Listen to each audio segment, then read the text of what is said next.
Dear brothers and sisters, the longing of my heart and my prayer to God is for the people of Israel to be saved.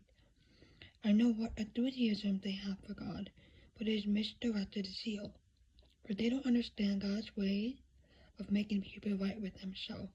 Refusing to accept God's way, they cling to their own way of getting right with God by trying to keep the law, for Christ has already accomplished the purpose for which the law was given. As a result, all who believes in Him are made right with God. When Moses writes that the law's ways of making a person right with God requires obedience to all of His commands, but faith's way of getting right with God says, don't stay in your heart. He will go up to heaven to bring Christ down to earth. And don't say He will go down to the place of the dead to bring Christ back to life again. In fact, it says, the message is very close at hand. It is on your lips and in your heart. And that message is the very message about faith that we preach.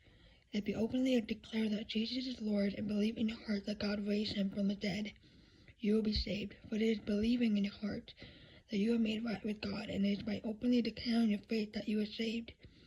As the scripture tells us, anyone who trusts in Him will never be disgraced. Jew and Gentile are the same in this respect. They have the same Lord who gives generously to all who call on Him. Everyone who calls on the name of the Lord will be saved. But how can they call on Him to save them unless they believe in Him? And how can they believe in Him if they have never heard about Him? And how can they hear about Him unless someone tells them? And how will anyone go and tell them without being sent? This is why the scripture says, how beautiful are the feet of messengers who bring good news. But not everyone welcomes the good news. For Isaiah the prophet said, Lord, who has believed our message? So faith comes from hearing, that is, hearing the good news about Christ.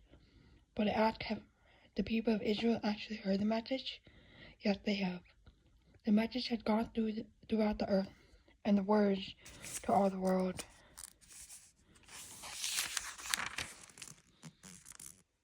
But I ask, did the people of Israel really understand? Yes, they did. For even the time to Moses, God said, I'll root your journey through the people who are not even a nation.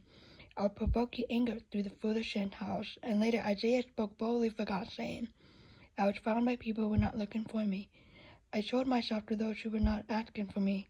But regarding Israel, God said, all day long I opened my arms to them, but they were disobedient and rebellious.